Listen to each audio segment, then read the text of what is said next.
because we're out of jersey numbers, and that passed. We also voted on the illegal formation rule that would say that if you are an eligible player with an eligible number and you're going to be declared ineligible, you must line up in the tackle box, and that passed. So those all passed this morning. We tabled Washington's proposal on the one-cut roster reduction to be voted on in May. We voted on Philadelphia's proposal of testing the college players and the idea conducted by that failed. And then we passed two bylaw proposals that were dealing with designated for return from injured reserve, and the fact that you can now do that on Sunday after you've cut to 53 as opposed to Tuesday. We did that to protect the Thursday night teams, and we did the same thing really with our PUP rule. That's players that are physically unable to perform. They're on our roster for 6 weeks. They now have an additional time to practice just for safety purposes. We felt like we needed to do that. Indianapolis's roof proposal that would allow them and others that have retractable roofs to open at halftime passed 32-0. So that is everything that we voted on today. We did not vote on the extra point. That proposal was made by New England, plenary proposal number 14. We did have about a 30 to 40 minute probably discussion on the extra point, and very interesting and lively discussion with a lot of ideas, clearly positive in support of making a change. And I think in the next 30 days you will see the competition committee in conjunction with a lot of coaches develop a couple of alternatives and be ready to put something forward for potentially a vote in May. The alternatives being discussed today were all over the place, but some very consistent. The idea of moving the extra point to the 1.5 as opposed to the 1 yard line, incentivizing people to go for 2. I think all teams pretty much said the same thing. It's time to make this play a football play. And the way to make it a football play is, number one, allow the defense to score. So really adopt the college procedure that says that, you know, if you block a kick or if you stop a 2-point play and the defense happens to get control of the football, that they can score 2 points. I think there was a lot of consensus to the idea of the alternative, that being move the ball to the 1.5 or kick from the 15. Choice, 1 point for kicking, and obviously two points for going for 2. But it was a very good discussion. I think there's clear sentiment that there's a movement to want to change this year. And the charge, I think, to us as a competition committee was come back with a recommended proposal, do it in the next 30 days, and give everybody a chance to look at it and vote on it in May. So I think that is everything that we covered this morning, and I will turn it to the commissioner.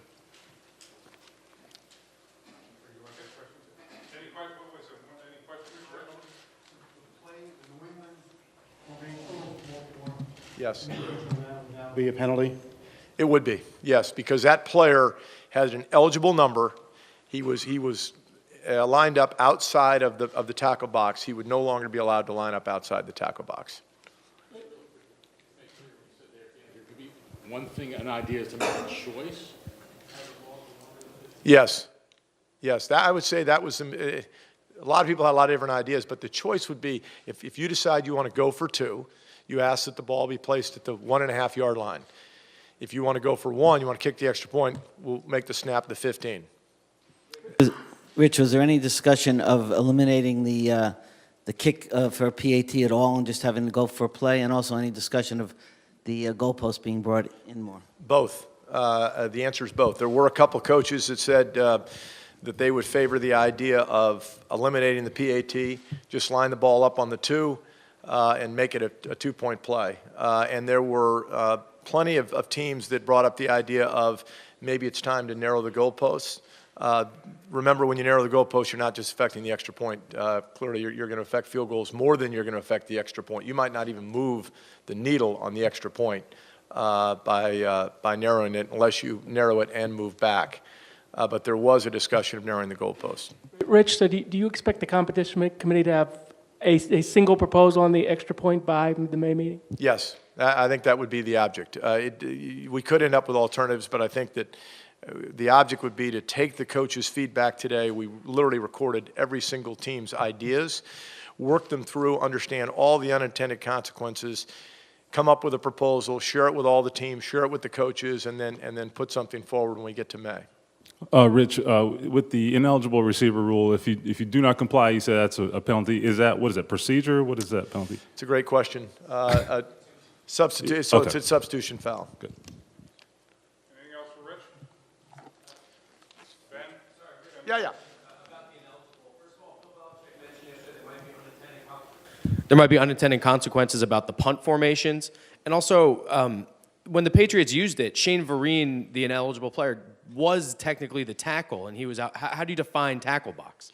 So we actually define tackle box in the, I think it's in the rule itself, and so it's defined as the traditional tackle box, tackle to tackle, and so I think we use it. We've done that in the rule book itself, as where we say that, for instance, when you look at intentional grounding, we talk about the traditional tackle box. Same idea in this concept. Okay. Thank you. Yeah, Jason. Yes.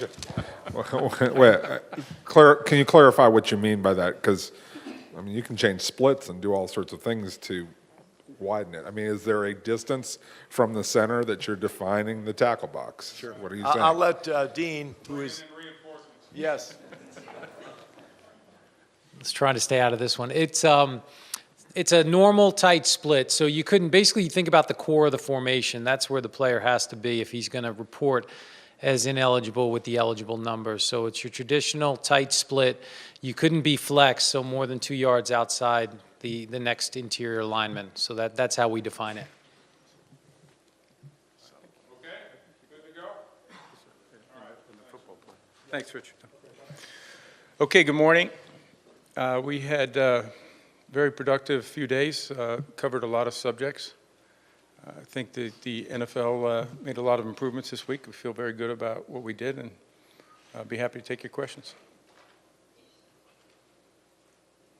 Coach, with respect, That's all right, you can call me Coach. That's what, that happens all the time. I tend to think of you as a coach for other reasons, but Commissioner, with respect to the LA situation in 2016 commentary regarding the possibility of the NFL being in LA for 2016, can you clarify that? Because from a development perspective, it would seem unrealistic unless you're going to play in a temporary stadium at that point. But can you clarify that just for those who understand real estate development? Well, first, let me just say we're focused on doing this right. If we go back to the Los Angeles market, we want to succeed for the long term, and we have a lot to do to get to that place. So we're not focused on 16. Obviously, if it did happen in 16, you'd have to play in a temporary facility.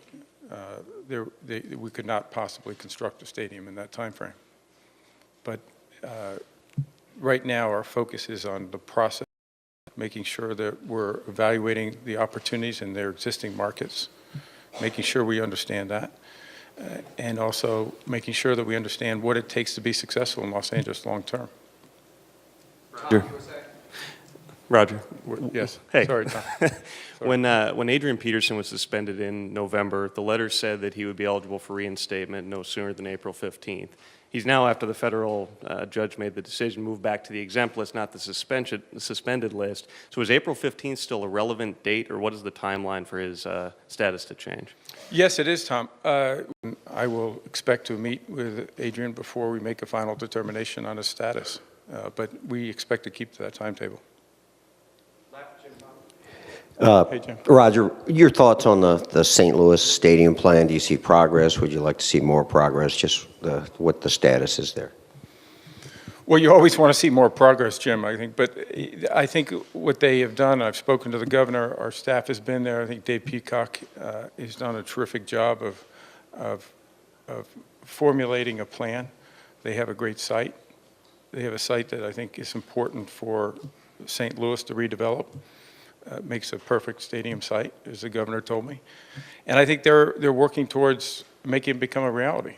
And I think we need to continue that momentum. We need to continue the focus of making it a reality. And that's a positive. And I think the efforts that are going on there are very positive. Ben, Boston. In the back here, two quick questions. What's the status of Ted Wells' investigation into the deflated football matter?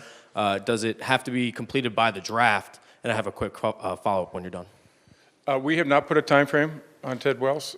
We've asked him to be thorough, complete, and when he's finished with that, then he'll give that to us and to the public in general. And do you feel the league office handled everything appropriately and correctly, or do you have any regrets over the way that the incident cast a pall over the 2 weeks and dominated the conversation and may have prematurely stained the reputations of the Patriots and Tom Brady and Bill Belichick? Well, I think it made it very clear at the Super Bowl that we were not making any judgments, that we were obligated as part of our role to make sure we understand the facts. Whenever there's a charge, potentially, of a violation of our rules, we take it very seriously. And that's our obligation. It's our obligation to the other 31 clubs. Ted Wells will be going through the report. If there was anything that we as a league did incorrectly, we'll know about it in that report. Roger, the Browns have admitted to texting to the sideline during, which apparently is a violation of the electronic device rules. How serious is this, and will there be discipline coming? Well, again, Tony, to the same point, any violation of our rules is something we take seriously. It affects the integrity of the game, and all 32 teams need to be operating under the same rules. I think our clubs expect that, and our fans expect that. So any violation of that is treated seriously. I have not been brought up to speed on that in the last couple of days. Obviously, I've been here, but I'm sure there'll be a focus on that in the next couple of days. Roger, how would you characterize the discussion here on expanded playoffs, and what do you feel the likelihood of that is in future seasons? Mark, we had a healthy discussion on that. As you know, this is something we've been evaluating over the last couple of years. And I think several factors went into the decision to at least postpone the expanded playoffs. Some of them would be on the competitive side. The last 2 years, interesting enough, it's been inconsistent with our experience in the past in that the last 2 weeks, we actually had 5 less teams that would have qualified for the playoffs under the 14-team format than the 12. And that's a little bit counterintuitive to the experience we had. So whenever we make a change like this, we want to look at what are the positives and negatives, what are the unintended consequences. We want to make the season more important, more exciting, and have more teams in the race. If we're not doing that, then we want to make sure that we understand why and what else we could do to affect that. We also have scheduling issues as far as when we could play the games, Saturday, Sunday. We've looked at a Monday night. College football has the national championship on Monday night. We certainly don't want to conflict with that. So there are a number of factors that are going on that we just felt the right thing for us to do was take another year, evaluate all this, make the right decision long term. He's got to follow. Go ahead, Mark. I can hear you. Perhaps that would be shot to the networks at the same time that the long-term Thursday night TV package is shot to the networks. Is that an accurate assessment? Well, there's no question that a playoff game or an extra playoff game would be attractive to anybody on the Thursday night package. So that is a reality that, of course, there'd be interest in that. But I think we would have interest for expanded playoffs from the networks. I know we would have interest from the networks on an expanded playoffs regardless of whether it was Thursday night. Roger, during the anti-tampering window leading up to free agency, there were deals getting reported and apparently done like we haven't seen maybe ever. Where does the league stand as far as looking into some of those teams? How many teams or instances are you looking into? And what are some of the potential penalties that you're discussing? Well, again, it's a very similar thing in a sense that we want to protect the integrity of the rules. All teams have to play by the same rules. We want to make sure that no teams are giving an advantage as it relates to free agency or the opportunity to get free agents. There are several teams in several issues that we're looking at. They're all being taken seriously. As soon as we have enough information, we will make a judgment on whether it's a violation or not. Once that happens, we'll certainly let everyone know publicly. Yes, Dan. I'm sorry, I'm going to Dan. Yeah. Stood up here at many different meetings, defending the blackout, calling it necessary for getting fans into the stadium, for example. What changed? Several things. Just so, what we've said is that it's important to balance the interest of having your stadiums full with our broadcast policies. The reality is, by changing our broadcast policies over the last 6 or 10 years, we've given our clubs more flexibility to sell their stadiums out, more flexibility in their manifest, more flexibility in the way they can sell their tickets. And this has not really become an issue. We had 0 blackouts in 2014. We had 2 in 13. And what we've seen is a significant change there.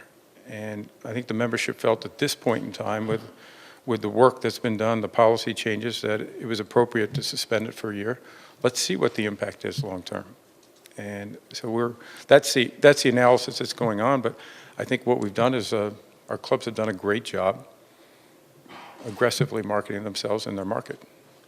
And there's a positive, obviously, to having your games on television. It's a great marketing vehicle also. And that's always been a little bit of a debate. Roger, Jason Cole. Yes, yes. When Terrell Pryor came into the league, he was subject to discipline from the league for his actions in college. Under the personal conduct policy, is someone potentially subject to discipline for something that happened while they were in college? Well, Jason, it's been a few years since I reflected back on the Terrell Pryor case, but I believe the discipline on the Terrell Pryor case was more as a result of how he may have manipulated his status for the draft versus a supplemental draft. It wasn't for actions that he took as far as a personal conduct policy. The personal conduct policy for the NFL doesn't apply to someone who's in college. We don't have that right. We don't have that ability. We do have the ability, however, if a player has an issue in the NFL when the personal conduct policy applies to them, to consider that as an aggravating factor, something that could be considered in the context of the overall discipline. Roger, regarding the I don't know where you are, Sam. Oh, okay. Okay. Los Angeles process. I'm shocked you're asking about that, Sam. Yeah. Assuming that you're going to continually work with the home markets and monitor those, have you identified steps in the process that we can expect to see, or is there a plan as far as that's concerned? And is there anything we might expect? Just in Los Angeles? Right. And anything we might expect by the May meetings in terms of presentations to you or to the Los Angeles Working Group or anything like that by May? Yes, I do expect that we'll be hearing from all 3 teams, not only to the league staff, but also to the committee sometime in late April. We will likely report back to the membership again in May when we meet. There'll be a lot of dialogue. There's a tremendous amount of focus on the stadium alternatives, looking at those stadium alternatives, marketing studies in all of the markets, including current markets. So there's a great deal of work being done, and I would expect that will continue at a very disciplined pace. John Houston. Over here, Roger. All right, when you say over here, you got to give me more help.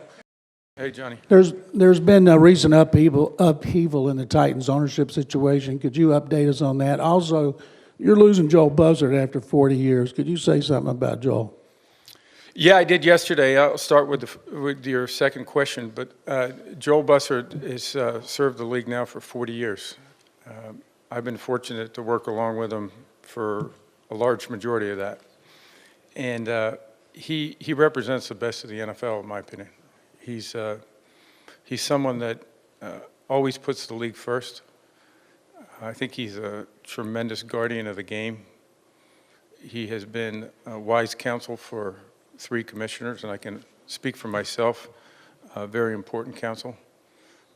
He's made a difference in the NFL, and we're going to miss him. We're thankful that he's going to continue to play a role for us, but he's an extraordinary man, but also been incredible contributions to the league. And Joel's right over there. Joel, take a bow.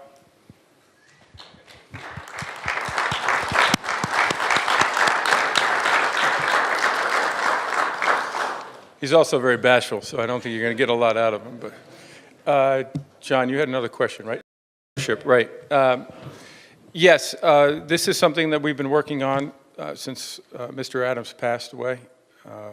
We want to ensure that the team is obviously under the proper management structure, ownership structure, as well as making sure that it's being represented properly, not only in Nashville and the Tennessee market, but also at the league level. We make, and we take it very seriously, the votes of every club. Each club is certainly dependent on the others to make informed decisions, and one with a long-term view towards what's best for the league and what's best for those franchises. And there is a commitment. I met with the ownership along with Bob McNair on Sunday. They understand our priorities and what needs to get done, and we'll continue to work with them with our finance committee. Roger, right here. Yes. What's your timeline for Greg Hardy? I know you're trying to gain more information from his initial bench trial. Will there be a suspension coming soon? And what were your thoughts to the Cowboys signing him before you ruled on his situation? Any club was free to sign Greg Hardy. They understood that we were reviewing his case for potential discipline. That it continues. We are trying to get as many facts as we possibly can to make the most informed decision we can so that we can uphold the standards that we've conduct policy. So I expect that that includes sometime in the near future, and we'll make it a decision shortly after. Yes, Howard. Yeah. St. Louis over here. Your level of concern, St. Louis, that there's been virtually no communication between the owner, Stan Kroenke, and the city and the fans, and you have a fan base that could lose their team, and there really just hasn't been any communication with the owner. Well, we certainly have that conversation with the governor on several occasions. Our staff has been there on a regular basis, as you know, making sure that we're doing whatever we can do as a league, and I think it's a great deal, by the way. We've had a lot of experience in this, in putting together a stadium plan that can be responsive not only to St. Louis, but also to work for a franchise long term. And so we're trying to do our part as a league. Every management structure is going to deal with those issues differently.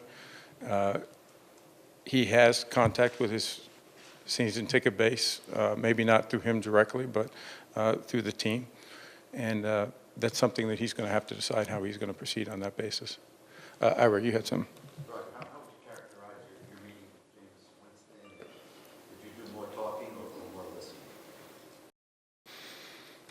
I don't know whether I did more or less.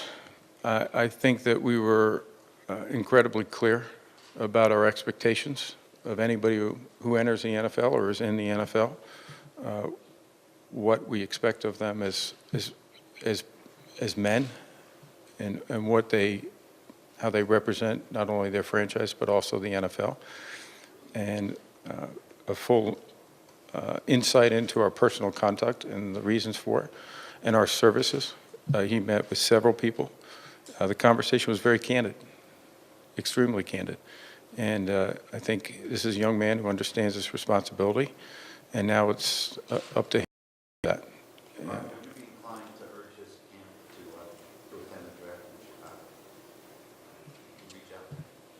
Well, we spent time with him. I think we respected. The players from time to time said we want to be with their families. As I understand it, he told somebody in our staff that was the case. I don't focus on the invitations. That's not my direct responsibility. We love to see the players there, but we also respect when they want to be with their families. Roger, this is a follow-up on TextGate. Is it any sort of a mitigating factor that the texts were opinions and not anything designed to give the Browns a competitive advantage? Well, I want to be careful of making any comments until after we've gotten all of the facts, and I've had an opportunity to review them. Troy's Vincent has been focused on this with our staff. There are, of course, mitigating factors and factors that you have to consider, but the violation of the rule and the integrity of that rule is not necessarily whether you got an advantage or not. It's the fact that you broke a rule, and that's a more general comment. And we don't want people breaking the rules. The 32 clubs want under the. Roger, has there been discussion in terms of moving up the time frame to? I'm sorry, what? Has there been discussion in terms of moving up the time frame for applying for relocation to the 2015 year? And is that something that you'll take up at the May meeting?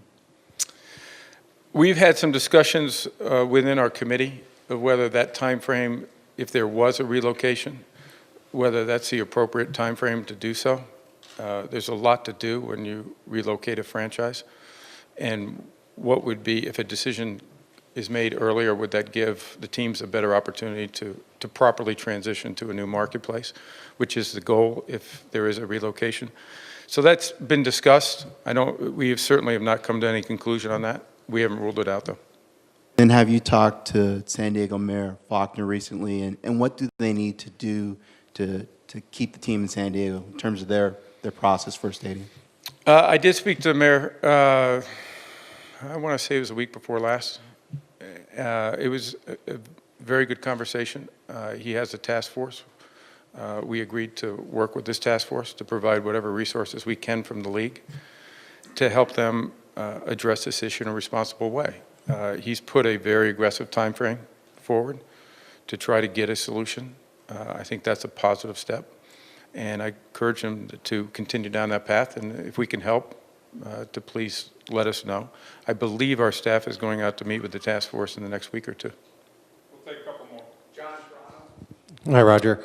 When Yes. Terry and Kim Pagula bought the Buffalo Bills, most people in Toronto figured, well, that's it. No chance they were to get a franchise. But Terry yesterday told me that he would not stand in the way of an NFL franchise in Toronto. And what's more, that when in the purchase process, he was asked if he would be okay if there would be a Toronto franchise someday.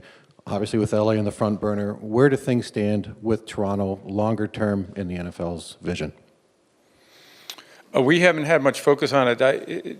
Terry is exactly right. It was asked during the process when he met with the Finance Committee, and he had the exact answer he told you.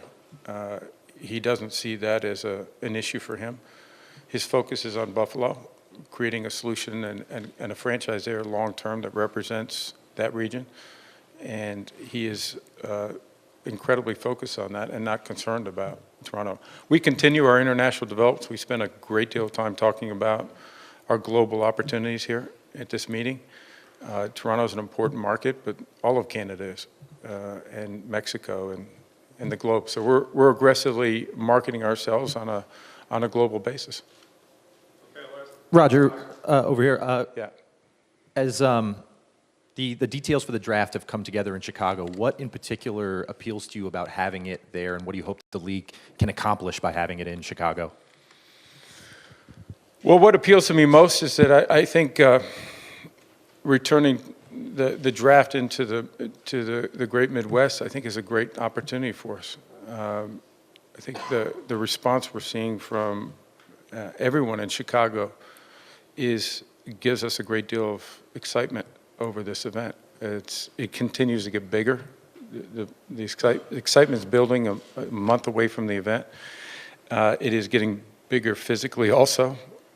There is more demand, so we're trying to make sure we can meet that demand. I think it's going to be a great experience. I think the fans are coming from a broader region. We have obviously people who attend the draft every year. We're giving a priority for them to make sure that they're still accommodated, even though we've changed it.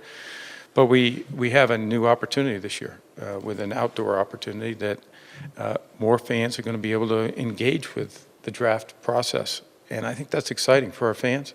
It's great for us. I think it's great for our partners. And so we're excited about what's going to happen there. And the numbers keep changing about what the expectations are, how many people are going to be there. But I think the people of Chicago they're gonna over-deliver, and we're excited. All right, thank you. Thank you.